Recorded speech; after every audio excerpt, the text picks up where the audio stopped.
ಮಂಗಳೂರಿನಲ್ಲಿ ಕೇವಲ ಮಳೆ ಮಾತ್ರ ಅಲ್ಲ, ಅಬ್ಬರದ ಗಾಳಿ ಕೂಡ ಸಾಕಷ್ಟು ಪ್ರಮಾಣದಲ್ಲಿ ಬೀಸ್ತಾ ಇರುವಂತದ್ದು. ಅಂದ್ರೆ ನಿಲ್ಲಿಕ್ಕೆ ಆಗದಿರುವಷ್ಟು ಗಾಳಿ ಇಲ್ಲಿ ಬೀಸ್ತಾ ಇರುವಂತದ್ದು. ಅಂದ್ರೆ ಭಾರಿ ಗಾಳಿ ಮಳೆಗೆ ಈಗ ಮಂಗಳೂರಿನ ಕಡಲಂಚಿನ ಪ್ರದೇಶಗಳು ಈಗ ತತ್ತರಿಸ್ತಾ ಇರುವಂತದ್ದು. ಯಾಕೆಂತ ಹೇಳಿದ್ರೆ ಸಾಕಷ್ಟು ಪ್ರಮಾಣದಲ್ಲಿ ಗಾಳಿ ಬೀಸ್ತಾ ಇದೆ. ಸೊ ಗಾಳಿ ಬೀಸ್ತಾ ಇರೋದ್ರಿಂದ ಸಾಕಷ್ಟು ಕಟ್ಟಡಗಳು ಧರಾಶಾಯಿ ಆಗುವಂತ ಸಾಧ್ಯತೆಗಳಿರುತ್ತೆ. ಯಾಕೆಂತ ಹೇಳಿದ್ರೆ ನಾನಿವಾಗ ಏನು ಮಂಗಳೂರಿನ ಹೊರವಲಯದಲ್ಲಿರುವಂತಹ ಉಚ್ಚಿಲ ಸಮುದ್ರದ ಭಾಗದಲ್ಲಿ ನಿಂತಿದ್ದೀನಿ. ಸೊ ಇಲ್ಲಿ ಕೂಡ ಸಾಕಷ್ಟು ಗಾಳಿ ಬೀಸ್ತಾ ಇದೆ. ನಾವು ನೋಡ್ಬೋದಾಗಿದೆ, ನಿಲ್ಲಿಕ್ಕೂ ಕೂಡ ಆಗದೆ ಇರುವಷ್ಟು ಪ್ರಮಾಣದಲ್ಲಿ ಗಾಳಿ ಈಗ ಬೀಸ್ತಾ ಇರುವಂತದ್ದು. ಅಂದ್ರೆ ಈ ಒಂದು ಗಾಳಿ ಯಾವ ರೀತಿ ಬೀಸ್ತಾ ಇದೆ ಅಂತ ಹೇಳಿದ್ರೆ ಅಲೆಗಳ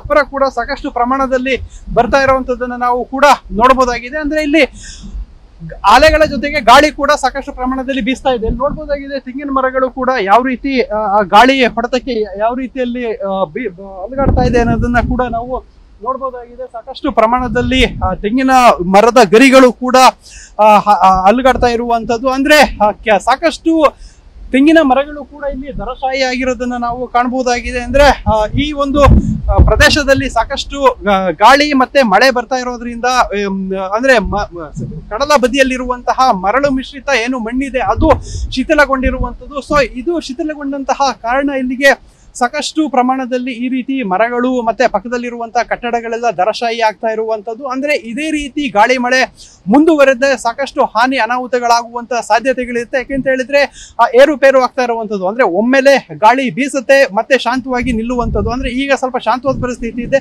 ಅದು ಒಮ್ಮೆಲೆ ಈ ರೀತಿ ಏರುವಂತಹ ಪರಿಸ್ಥಿತಿ ಕೂಡ ಆಗುವಂತದ್ದನ್ನ ನಾವು ಇಲ್ಲಿ ಕಾಣಬಹುದಾಗಿದೆ. ಅಂದ್ರೆ ಅರಬ್ಬಿ ಸಮುದ್ರದ ಪಕ್ಕದಲ್ಲಿ ಏನು ನಾರ್ಮಲ್ ಆಗಿ ಮಳೆ ಬರುವಂತಹ ಸಂದರ್ಭದಲ್ಲಿ ಅರಬ್ಬಿ ಸಮುದ್ರ ಸಾಕಷ್ಟು ಪ್ರಕ್ಷುಬ್ಧಗೊಂಡಿರುತ್ತೆ. ಆದ್ರೆ ಈ ರೀತಿ ರೆಡ್ ಅಲರ್ಟ್ ಆದಂತಹ ಸಂದರ್ಭದಲ್ಲಿ ಸಾಕಷ್ಟು ಮಳೆ ಮತ್ತೆ ನೀರಿನ ಒಳಹರಿವು ಸಾಕಷ್ಟು ಇರೋದ್ರಿಂದ, ಸೊ ಗಾಳಿ ಕೂಡ ಜಾಸ್ತಿ ಬೀಸ್ತಾ ಇರೋದ್ರಿಂದ ಕಡಲಂಚಿನ ಪ್ರದೇಶ ಈ ರೀತಿ ಪ್ರಕ್ಷುಬ್ಧವಾಗಿರುವಂತದ್ದು. ಭಾರಿ ಗಾಳಿಗೆ ಮಂಗಳೂರಿನ ಕೆಲವೊಂದು ಪ್ರದೇಶಗಳು ಈ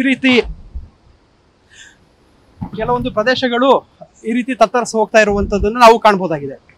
ಕ್ಯಾಮರಾಮನ್ ವಿಲ್ಫ್ರೆಡ್ ಜೊತೆ ಪೃಥ್ವಿರಾಜ್ ಬೊಮ್ಮನಕೆರೆ, TV9 ಮಂಗಳೂರು.